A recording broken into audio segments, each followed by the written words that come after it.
नमस्कार, बहुत स्वागत है आपका स्वदेश न्यूज में। मैं हूं आपके साथ साक्षी।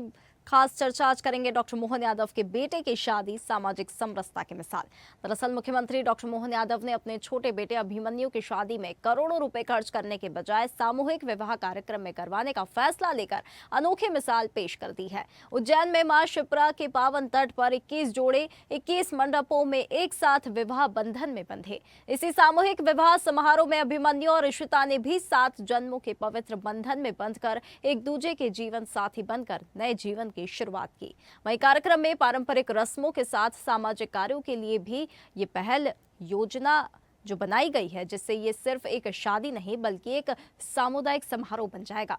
वहीं मुख्यमंत्री सीएम डॉक्टर मोहन यादव के छोटे बेटे डॉक्टर अभिमन्यु यादव की शादी की रस्में विधि विधान से हो रही है। उज्जैन में सगाई की रस्म के दौरान दूल्हा दुल्हन किसी लग्जरी कार में नहीं बल्कि बैलगाड़ी में सवार होकर कार्यक्रम स्थल पहुंचे। सगाई की रस्म से पहले अभिमन्यु और इशिता ने बैलों को चारा और गुड़ खिलाकर उनकी पूजा अर्चना की। वहीं सामूहिक विवाह समारोह में कई दिग्गज शामिल हो रहे हैं। वहीं सीएम के बेटे अभिमन्यु यादव के साथ 21 जोड़ों ने सामूहिक विवाह स्थल पर एक दूसरे को जयमाला पहनाई, जबकि जयमाला की रस्म को योग गुरु बाबा रामदेव ने वैदिक मंत्रों के साथ संपन्न कराया। अखाड़ा परिषद सभी 22 जोड़ों को 1.25 लाख रुपए और पतंजलि पीठ की ओर से बाबा रामदेव ने 1-1 लाख रुपए देने की घोषणा की है। वहीं राज्यपाल, विधानसभा अध्यक्ष और बाबा रामदेव ने कहा कि सीएम ने सामाजिक समरसता और सादगी की मिसाल कायम की है। इसी के साथ सीएम डॉक्टर मोहन यादव ने कहा कि यह महाकाल की नगरी है। महाकाल का आशीर्वाद हमारे सभी बच्चों को मिले। ये भगवान की मर्जी है कि ऐसा विवाह होना चाहिए। सबका साथ, सबका विकास, सबका विश्वास और सबका प्रयास के तहत ये कार्यक्रम किया गया। इससे पहले भी सीएम यादव ने अपने बड़े बेटे वैभव की भी शादी साधारण तरीके से चुनिंदा मेहमानों के बीच राजस्थान के पुष्कर में की थी। मुख्यमंत्री ने जो एक सामाजिक समरसता का उत्तम उदाहरण जो दिया है, उसके लिए बहुत बहुत उनको बधाई, आभार। भारत माता की जय। कि मुख्यमंत्री जी ने एक नया रास्ता दिखाने का जो प्रयत्न किया है, उस प्रयत्न का जितना अभिनंदन किया जाए, जितना स्वागत किया जाए, वो मैं समझता हूँ कमी है। आज उनके प्रयत्न और संकल्प के परिणाम स्वरूप एक और उनके पुत्र का विवाह समारोह हो रहा है। वो दाम्पत्य जीवन में प्रवेश कर रहे हैं और उनके साथ ही हमारे 21 जोड़े वे भी दाम्पत्य जीवन में प्रवेश कर रहे हैं। और ये जो परमात्मा की लीला है, अलग अलग प्रकार से भगवान की मर्जी है कि ऐसा विवाह होना चाहिए। और ये हमारे लिए बंधुता और यशस्वी प्रधानमंत्री के जो मूल भाव और स्वभाव के साथ जो वाक्य है, सबका साथ, सबका विकास, सबका विश्वास, सबका प्रयास, ये और सबका एक साथ ऐसा सामूहिक रूप से। तो यहाँ जो नव दंपत्ति है वो सभी समाज वर्ग से है, जिसमें हम अपने लिए गौरव की बात है। यहाँ पर कोई बड़ा नहीं, कोई छोटा नहीं, कोई वेटर है, कोई ड्राइवर है, कोई किसी प्रकार से, लेकिन हमारे लिए तो आज वो दूल्हा दुल्हन राजा महाराजा के समान है। इनका जोरदार अभिनंदन करें ये नए परिवार की नई व्यवस्था में। हम सौभाग्यशाली है कि मध्य प्रदेश का जो नेतृत्व कर रहे हैं हमारे परम श्रद्धेय डॉक्टर मोहन यादव जी, एक स्वस्थ शालीन परंपरा का आज यहाँ पर उन्होंने प्रदर्शन किया है। और ये संदेश कि शादी का अर्थ ही सीधी शादी जो वो शादी, इसमें एक अच्छा पावन संदेश इस पावन पवित्र भूमि से पूरे प्रदेश में, देश में संचरित होगा। मैं एक बार फिर सभी नव वर वधुओं को खूब सारा आशीर्वाद और खूब सारी शुभकामनाएं प्रेषित करते हुए अपनी बात को यहीं विश्रांति देता हूं। वेडिंग डेस्टिनेशन की बात हमारे देश के प्रधानमंत्री जी कर रहे हैं पूरे देश में, कि देश की शादियां देश के बाहर नहीं होनी चाहिए, देश का धन देश में रहना चाहिए और देश में ही हमारे अपने उत्सव, अपने पर्व और विवाह का तो बहुत बड़ा उत्सव होता है। वो महाकाल की से धरती पर शिप्रा माँ के नदी के किनारे ये पावन संगम यहाँ पर हो रहा है। पूरे भारत को हम एक बात कहना चाह रहे कि ये अभूतपूर्व कार्य है। इस प्रकार के कार्य यदि भारत में प्रारंभ होंगे तो सामाजिक समरसता भी होगी, शादियां भव्य भी होंगी, दिव्य भी होगी और गरीबों का खर्चा भी नहीं होगा और बेटी के पिता का कर्जा भी नहीं होगा और भारत भव्य भी होगा, भारत नव्य भी होगा और भारत में एकता के सूत्र का संदेश पूरे विश्व में जाएगा कि अब जब हमारे अति प्रिय यशस्वी मुख्यमंत्री जी अपने बालक का विवाह सामूहिक कन्या लगन में कर रहे हैं तो डेस्टिनेशन पे बड़ी बड़ी जगहों पर जो करोड़ों का खर्चा होता है वो घट जाएगा और एक नया चलन प्रचलन प्रारंभ होगा कि भैया हम भी अपने बेटे का विवाह सामूहिक कन्या विवाह में करवा। तो देखिए, डॉक्टर मोहन यादव के बेटे अभिमन्यु की शादी जो है सामाजिक समरसता की मिसाल पेश कर रही है। मुख्यमंत्री डॉक्टर मोहन यादव ने ये संकल्प लिया है कि जो उनके बेटे की शादी हो रही है वो बिल्कुल सादगीपूर्ण होनी चाहिए, सामाजिक समरसता का संदेश दे रही है। इसीलिए उन्होंने ये फैसला लिया कि जो पूरे जो उनकी शादी होनी चाहिए वो इतनी भव्य नहीं होनी चाहिए। तो सभी 22 जोड़ों के साथ जो और दूसरे जो 21 जोड़े हैं उनके साथ जो शादी करने का ये जो फैसला लिया गया है, एक और जोड़ा जो हमारे मुख्यमंत्री के बेटे हैं अभिमन्यु, डॉक्टर अभिमन्यु और डॉक्टर ऋषिता, जो साथ में करने का फैसला लिया है वो वाकई में सराहनीय है। इसी के साथ हम खास चर्चा में माही भजनी सामाजिक कार्यकर्ता हमारे साथ इस खास चर्चा में हमारे साथ जुड़ गए। इनके साथ पंडित अमर त्रिवेदी ज्योतिषाचार्य हमारे साथ जुड़ गए हैं। आप दोनों मेहमानों का बहुत धन्यवाद। माही जी, क्या आप मुझे सुन पा रही हैं? जी, बहुत स्वागत है। सबसे पहले तो मुख्यमंत्री ने अपने बेटे अभिमन्यु की शादी का जो फैसला लिया है वो एकदम भव्य ना होते हुए सामूहिक विवाह सम्मेलन में करने का फैसला लिया है। करोड़ों से दूर एकदम सादगी भरा सामाजिक समरसता का संदेश ये देता हुआ ये जो विवाह हो रहा है, आप इसे कैसे मानती है? एक प्रयोग मानती है या एक अच्छी पहल मानती है, एक नई परंपरा की शुरुआत मानती है? कैसे देख रही है आप? साक्षी जी, सबसे पहले कहना चाहूंगी कि मुख्यमंत्री जी का ये जो डिसीजन था और मुख्यमंत्री जी के साथ उनके बेटे अभिमन्यु और उनकी बहू जो है उनका भी ये डिसीजन पूरी तरीके से माना जाएगा, क्योंकि बच्चे भी इस चीज में पूरी तरीके से आज के नए युग के बच्चे हैं और वो अपनी शादी, क्योंकि एक सबसे जो शादी होती है वो एक सबसे महत्वपूर्ण जीवन का एक बड़ा एक ऐसा वो रहता है जो जिसे हमेशा लॉन्ग लाइफ तक सब याद करते हैं और बड़ी मेमोरीज रहती हैं अच्छी। लेकिन उसके बावजूद उन्होंने इतनी सादगी से, मैं तो मुख्यमंत्री जी का तो ये जो उन्होंने प्रयोग किया है, पहल की है, इसकी तो जितनी तारीफ की जाए उतनी कम है। लेकिन उससे ज्यादा मैं उनके दोनों बच्चों की तारीफ करना चाहूंगी कि आज के नए समाज के बच्चे हैं वो, और दूसरी ओर जहां आप देख रहे हैं कि किस तरीके के युवा वर्ग आजकल क्या क्या, देखिए आप देखिए ना, सभी सोचते हैं कि डेस्टिनेशन वेडिंग करना है और बाहर जाना है। आजकल सभी ये सोचते हैं, जैसे हमारे आदरणीय प्रधानमंत्री जी का भी कहना है कि भाई भारत के अंदर ही आप जो भी करना है, भारत के अंदर इतनी सुंदर सुंदर जगह है वहां कीजिए। लेकिन भारत से बाहर भी कई लोग जाते हैं, अंधाधुंध पैसा खर्च होता है। तो उन सब के लिए एक ये मिसाल है कि हमारे जो प्रदेश का नेतृत्व कर रहे हैं आदरणीय मोहन यादव जी, उन्होंने एक बहुत अच्छी मिसाल पेश की है सारे लोगों के लिए जो बहुत अननेसेसरी पैसा खर्च करते हैं। और आप समझिए कि जहां करोड़ों अरबों रुपए खर्च होता है इस तरीके से, वही पैसा उन लोगों की जरूरतमंदों के पास यदि जाएगा जिनके घर में बेटियों की शादी करना बड़ा मुश्किल होता है, जिनके लिए बच्चों को पढ़ाना बड़ा मुश्किल होता है, जिनके घर के खर्चे, यानी कि कहना चाहिए कि जो बहुत गरीब होते हैं, उन्हें 2 वक्त की रोटी भी ठीक से नहीं मिल पाती है, तो कहीं ना कहीं ये सारा पैसा उन लोगों के काम आ पाएगा। तो मैं तो इसकी मतलब भर भर के तारीफ करूंगी। और मोहन यादव जी से पहले भी एक बार मेरी चर्चा हुई थी तो उन्होंने मुझे बहुत स्पष्ट बताया था और कहा था कि हमारे बच्चे कभी आज तक उन्होंने हमें जो बंगला मिला है या जो गाड़ियां मिली है उनका कभी भी उपयोग नहीं किया। वो हमारे पास जो है वो उन्हीं चीजों में संतुष्ट रहते हैं और वो उन्हीं चीजों का उपयोग करते हैं। तो आप ये समझिए कि कितनी अच्छी मानसिकता है दोनों की। तो मोहन यादव जी को तो ढेर सारी बधाई और उनके बच्चों को तो खास तौर पर दोनों को बहुत बहुत बधाई। बिल्कुल, जो माँ बाप सीख देते हैं बच्चे वही सीखते हैं, तो बिल्कुल बिल्कुल सराहनीय है।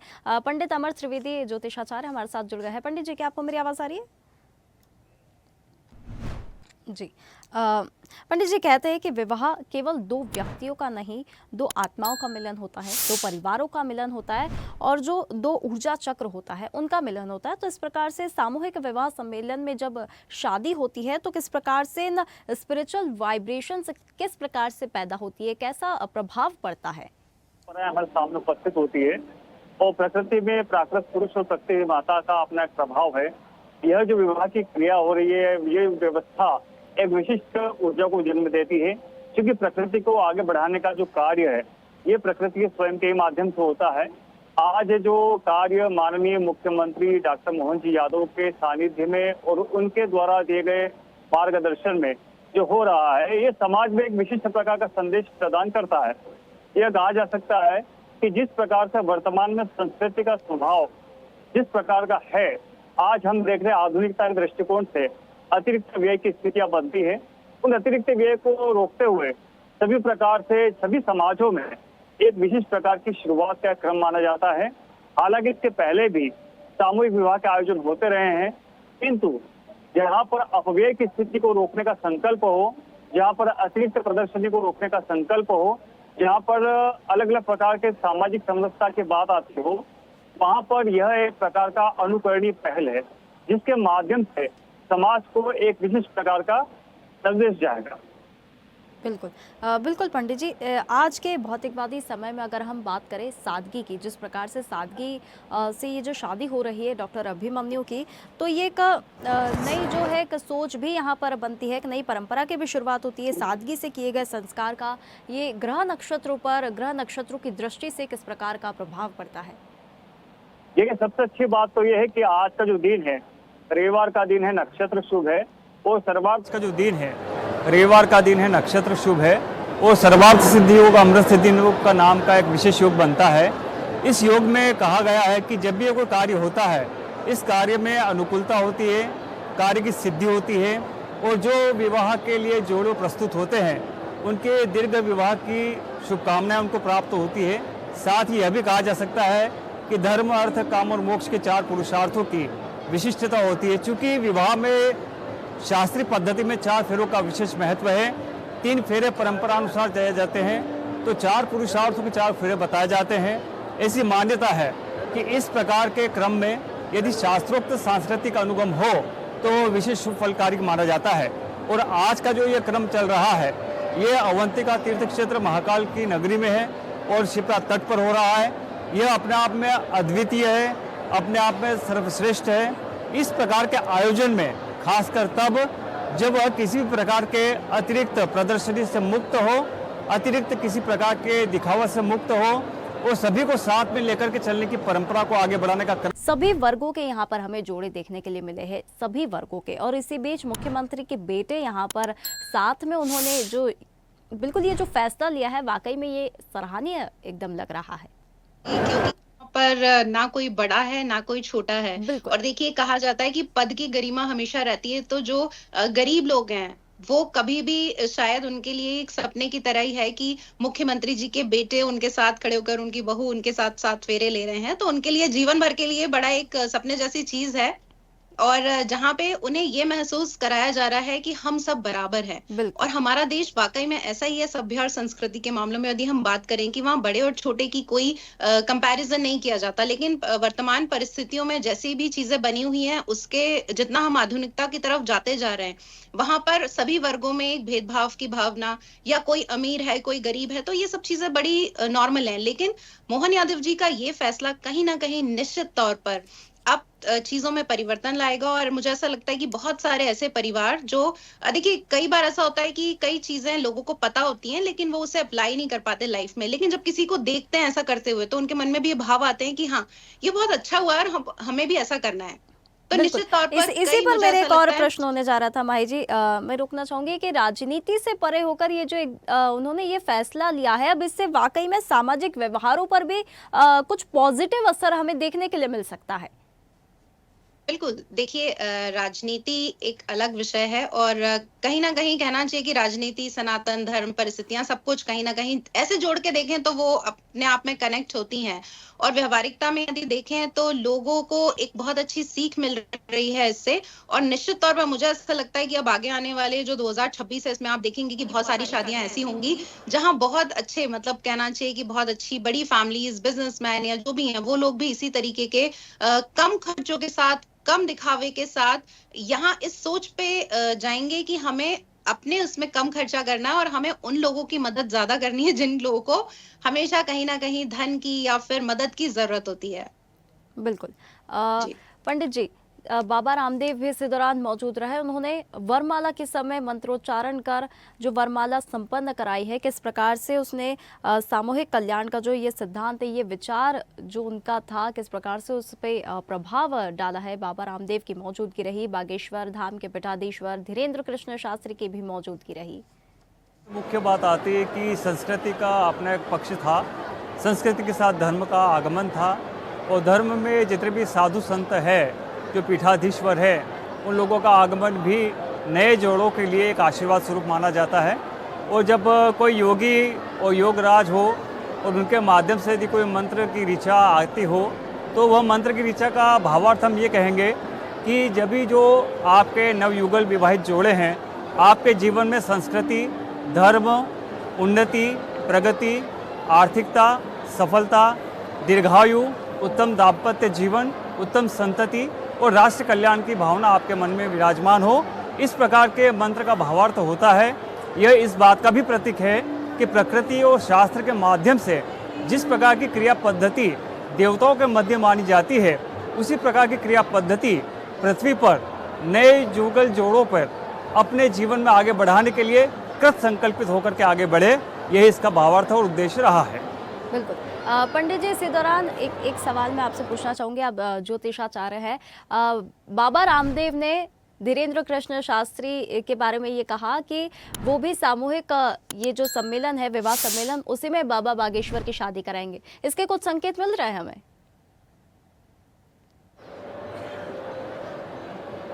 जी, अब चूंकि माहौल है, वातावरण है और शास्त्री जी भी अविवाहित है, तो एक क्रम बनता है, एक संकल्प का क्रम भी बन जाता है और एक नियमन भी बन जाता है। और आवश्यकता भी है कि इस समय जब इस प्रकार की स्थितियां बन रही है, तो इस वातावरण का लाभ लिया जा सकता है और इस वातावरण में अपनी तरफ से स्वीकृति प्रदान की जानी चाहिए। इस प्रकार का एक संदेश अप्रत्यक्ष रूप से रामदेव जी ने शास्त्री जी को दिया है और शास्त्री जी भी उसको अनुमति में आगे लिया है। अब आगे जैसी स्थितियां बनेगी वो आपके सामने आएंगी। बिल्कुल बिल्कुल।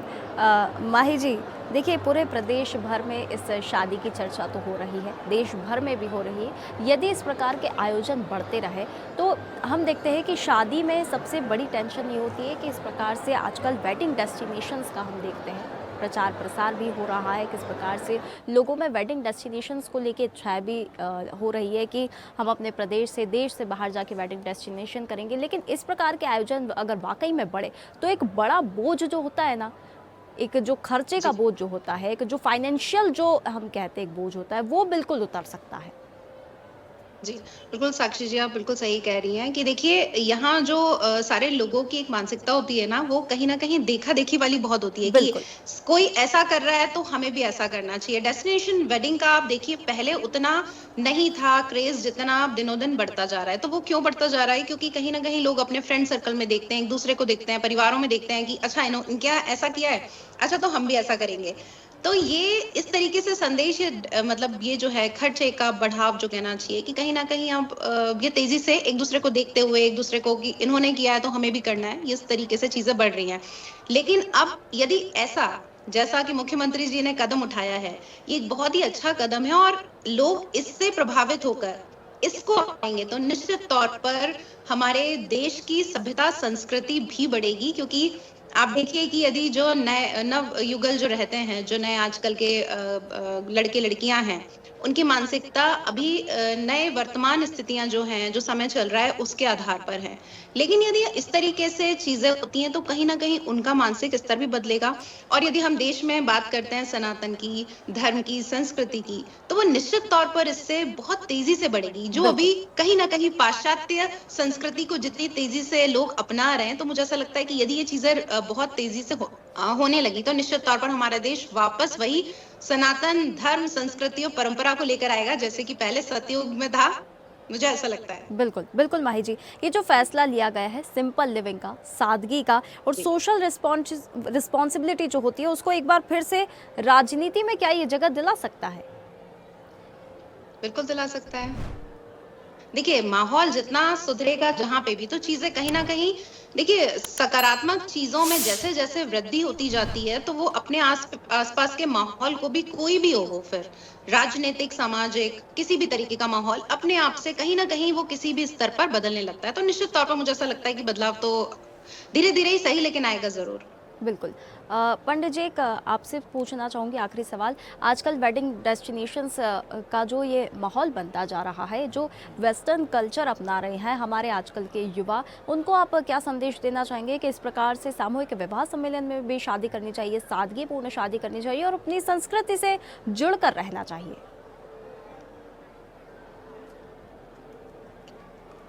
बिल्कुल, बहुत अच्छा प्रश्न और बहुत अच्छा मुद्दा आपने उठाया है। भारत की आधुनिकता किसी पश्चिमी अंधानुकरण से प्रेरित नहीं है। भारत की आधुनिकता किसी कार्य को, संस्कृति को अनुशासित तरीके से शिष्टाचार के माध्यम से आगे बढ़ाने की है।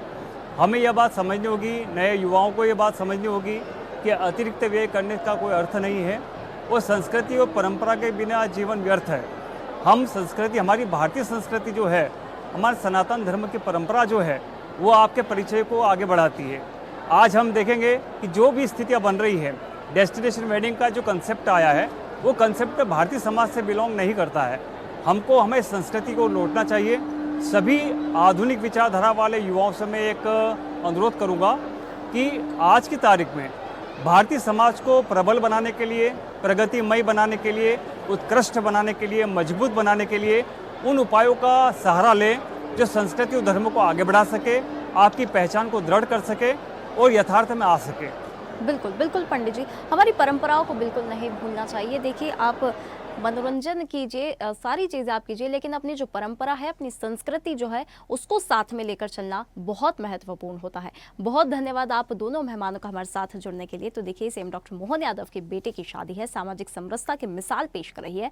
मुख्यमंत्री डॉक्टर मोहन यादव ने संदेश दिया है, एक महत्वपूर्ण संदेश दिया है। उन्होंने अपने बेटे की शादी सामूहिक विवाह सम्मेलन में कराने का जो फैसला लिया है, से ये संदेश दिया गया है। हम अक्सर देखते हैं कि वेडिंग्स में बहुत ज़्यादा खर्चा आता है और इस प्रकार जो सामूहिक विवाह सम्मेलन को लेकर जो लोगों की अब जो धारणा पहले थी, लोगों की जो सोच थी, अब वो बदलेगी और वाकई में इससे एक पॉजिटिव यहाँ पर हमें माहौल देखने के लिए मिलेगा। फिलहाल इस खास चर्चा में इतना ही। आप देखते रहिए स्वदेश न्यूज़, सबसे पहले देश। ताज़ा खबरों के लिए लाइक, फॉलो और यूट्यूब पर सब्सक्राइब कर बेल आइकन दबाएं। साथ ही हर अपडेट के लिए विजिट करें स्वदेशलाइव.com।